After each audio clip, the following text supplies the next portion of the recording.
ce qui m'arrive à moi, c'est que je n'ai pas réussi ma vie, si vous voulez, ma vie sentimentale. Je ne suis pas arrivé à trouver quelqu'un qui me convienne, quelqu'un avec qui je puisse vivre.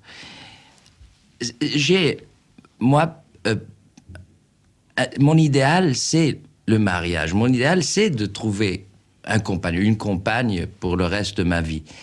Et j'ai cherché longtemps. Maintenant, évidemment, j'ai pris des habitudes de vieux garçon un petit peu, et ça me dérange.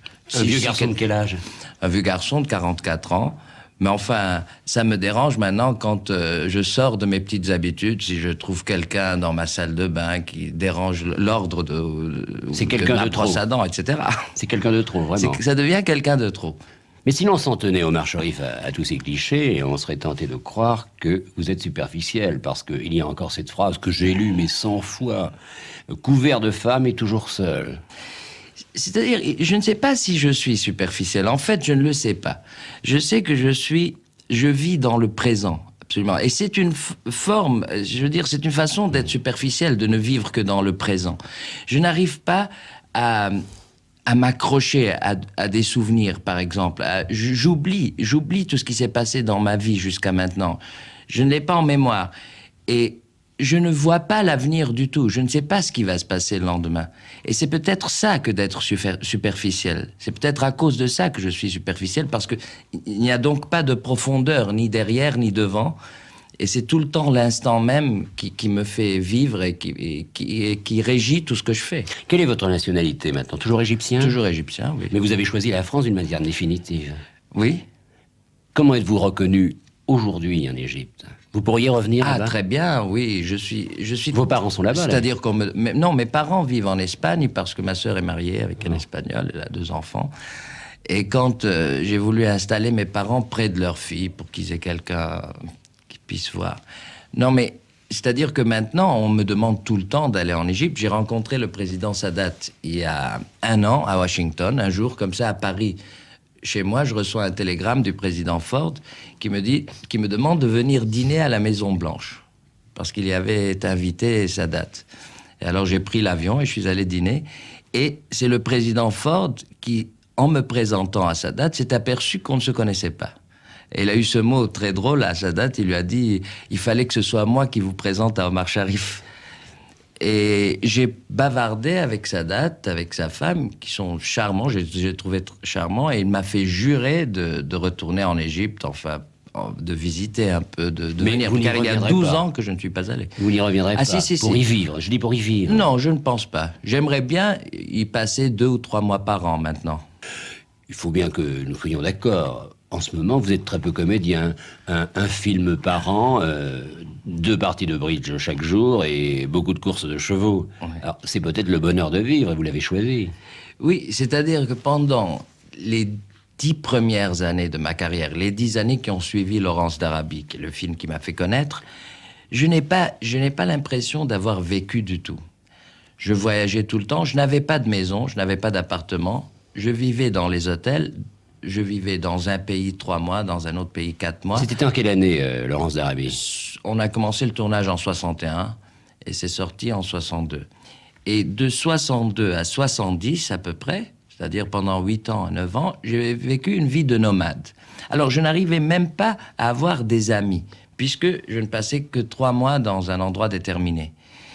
Et un jour, je me suis réveillé et j'ai pensé que je n'avais pas vécu. Je me trouvais tout seul, sans amis, sans maison, sans endroit pour accrocher ses affaires, pour garder, par exemple, je joue au bridge de temps en temps, je fais des tournois, je gagne un trophée, une coupe, j'ai des trophées de cinéma. Je les jetais, je les perdais, je ne les avais plus. Un endroit pour mettre ses affaires.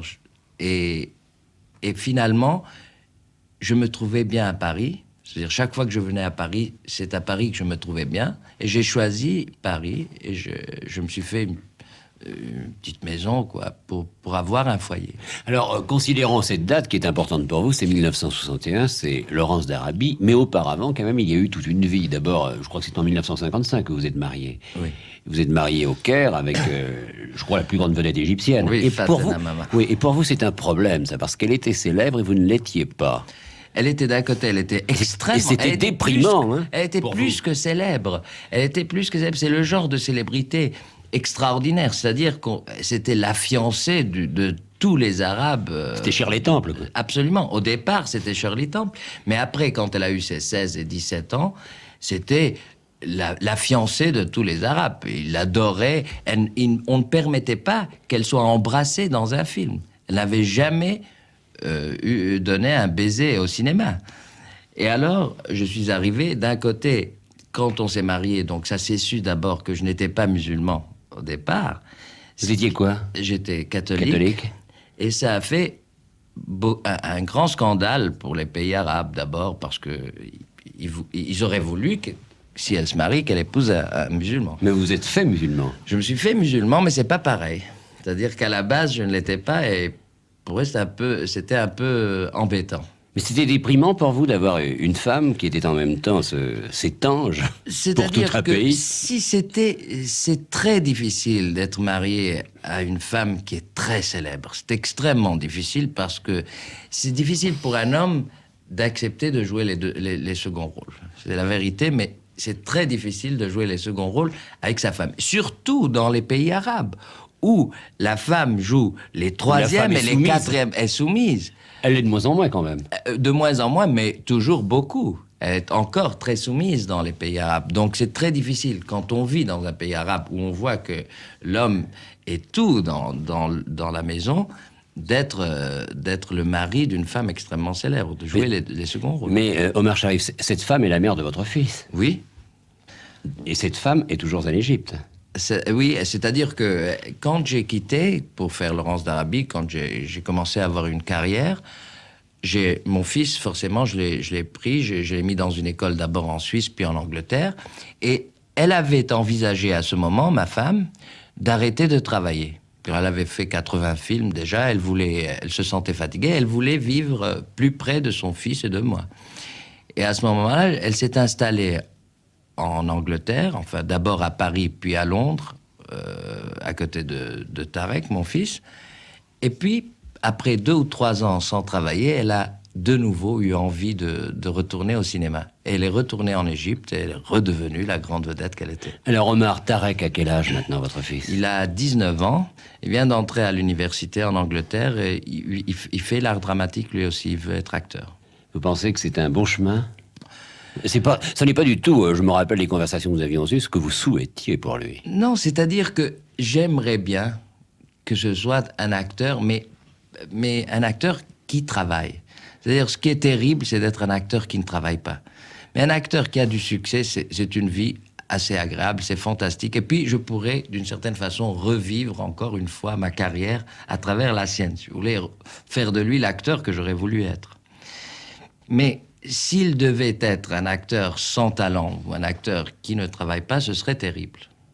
Mais ceci dit, c'est un garçon, je crois, bien équilibré et qui voit les choses très clairement, qui s'est ménagé quand même des issues de secours, qui s'est dit, bon, si ça marche pas 2-3 ans, je ferai autre chose. Omar Sharif, il y a eu dans votre vie tous les émerveillements. D'abord, le premier, c'était d'être celui que vous n'auriez jamais espéré être, parce que vous avez toujours rêvé d'être acteur. Et vous l'êtes devenu. Donc c'était le premier émerveillement et vous en avez tenu compte sans doute. Ah oui.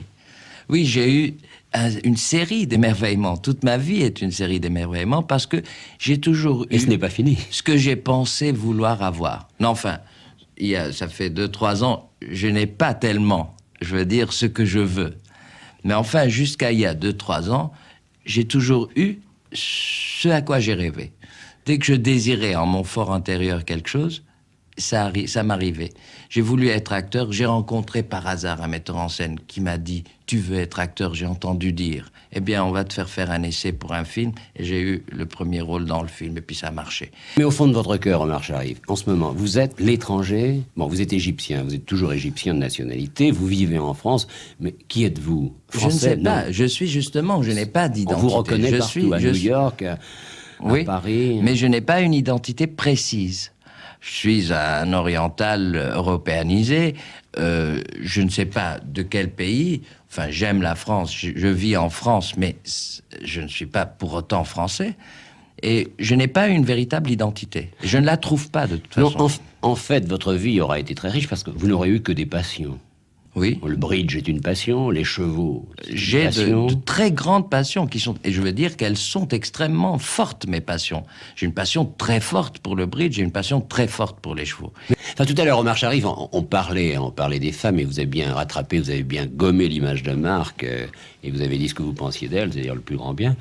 Mais lorsqu'on parle de vos succès féminins, soyons tout à fait sincères, vous avez toujours été la victime. Et je n'en ai pas eu tellement de avez succès. toujours été La vérité, c'est que j'en ai eu, par exemple, moi j'ai beaucoup d'amis qui ne sont pas dans le cinéma, qui sont dans le bridge, qui font des choses tout à fait normales, qui connaissent beaucoup plus de femmes que moi et qui ont beaucoup plus de succès que moi. J'en ai pas tellement, puisque d'abord, je ne cherche pas à en avoir, étant donné que j'ai mes passions qui m'occupent beaucoup trop.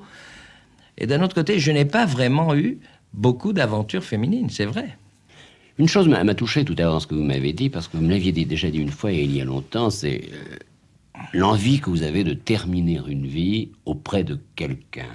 Mais la question peut se poser, resterez-vous auprès de ce quelqu'un ? C'est tout votre problème. C'est tout mon problème. Vous savez, voilà, si vous voyez par exemple mon appartement. Alors mon appartement a été fait en fonction de quelqu'un qui est inconnu pour le moment. Mais je veux dire, ce que j'ai fait, c'est que j'ai fait une maison. J'ai dessiné moi-même mon appartement quand je l'ai fait faire. Et c'était conçu pour une femme et pour une famille et pour des enfants. Et je n'ai pas voulu meubler mon appartement car j'ai eu peur que le jour où je rencontrerai cette personne, elle n'aime pas comme je l'ai fait et qu'elle veuille tout refaire. Et ça fait maintenant 8 ans que je suis dans cet appartement et cet appartement est vide. Il n'y a Vous attendez que mon lit et il est en attente. C'est un appartement qui est en état d'attente. C'est comme moi, je suis en état d'attente. Mais je commence à désespérer. Ce que vous dites ressemble à une annonce. Hein. Non, pas du tout. Je suis seul. Que ce soit une annonce, mais pas du tout. Omar Sharif, vous souhaitez que demain soit semblable à hier. Alors, cela peut être semblable, en effet, à hier soir. Vous êtes allé jouer au bridge, vous êtes allé visiter vos chevaux. Mais cela pourrait dire également qu'il faut que ce soit semblable à hier, où il y avait Laurence d'Arabie, le docteur Givago. Donc, quand je dis ça, oui, non, c'est-à-dire que, étant donné qu'hier était bien, Oui. donc déjà, si demain est semblable à hier, déjà c'est bien. Ce que je ne voudrais pas, ce dont j'ai peur, c'est que demain soit pire qu'hier et qu'après-demain soit pire que demain. C'est normal, c'est un sentiment normal. Et si demain vous étiez complètement oublié, plus une seule proposition, il vous resterait le bridge, les chevaux, Tarek, votre fils, mais je trouverais je trouverais mon bonheur. Je trouverais mon bonheur parce que je m'adapterais à un autre genre de vie que j'ai souvent désiré. J'en En suis fait, persuadé, oui. il m'est arrivé souvent de me dire, mais au fond, j'aurais bien aimé aussi être anonyme, être une personne, pouvoir marcher dans la rue, aller m'asseoir à un café, faire les choses tranquillement. Ça aurait été beau. Pouvoir voyager tranquillement sans que personne ne me reconnaisse dans un aéroport ou dans un hôtel. C'est-à-dire que je suis sûr qu'à ça, je m'adapterai très bien. Ce qui est très difficile pour les gens, si vous voulez, qui ont eu une carrière importante, c'est de désirer la continuité de cette carrière et de ne pas pouvoir l'avoir. Ça, c'est comme d'avoir 44 ans et de vouloir en avoir 20. C'est affreux. Mais d'avoir 44 ans, c'est merveilleux. Tant qu'on est content d'avoir 44 ans. Et d'avoir d'ailleurs 60 ans est une chose aussi merveilleuse, et 70 ans. Tant qu'on ne désire pas avoir moins. Merci Omar Sharif.